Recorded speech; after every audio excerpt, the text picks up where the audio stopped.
आणि पुन्हा एकदा कल्याणमधल्या त्या दुर्दैवी घटनेसंदर्भातल्या बातमीकडे जाऊया। खासदार किरीट सोमय्या स्वतः आपल्या सोबत आहेत। तर सोमय्याजी, आपल्यापर्यंत ही बातमी पोहोचलेली आहे, आपण कशा प्रकारे आता मदत करणार आहात त्या मुलीला?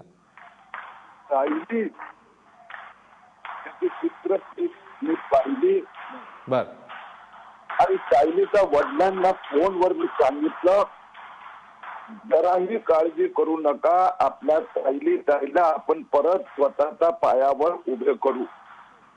उद्या मी ज्युपिटर हॉस्पिटलमध्ये पण जाणार आहे। ज्युपिटर हॉस्पिटलच्या डॉक्टर्सची पण चर्चा झाली। एक सगळ्यात पहिलं काम हे करायचं आहे, तिथं पायाची व्यवस्थित ट्रीटमेंट, म्हणजे पॉइझन होता कामा नये। 2-3 महिन्यात घाव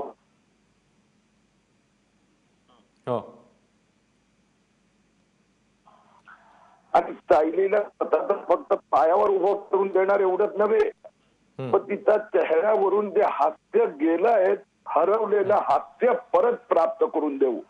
मी एक उदाहरण देतो। काही महिन्यापूर्वी आपण रोशन शेख असंच रेल्वे अपघातात काही वर्षापूर्वी ऍक्सिडेंट झालं होतं, तिला 2 कुत्री प्राय दिले होते। आता रोशन MBBSच्या परीक्षेत पास होऊन डॉक्टर झाली। म्हणून ही दुर्घटना आहे।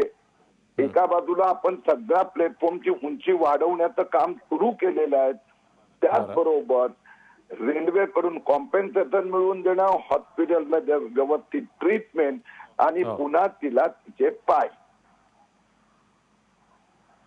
किरीट सोमय्याजी, खूप खूप धन्यवाद। सविस्तरपणे आपण या सगळ्यात बद्दल बोललात, त्याच्याबद्दल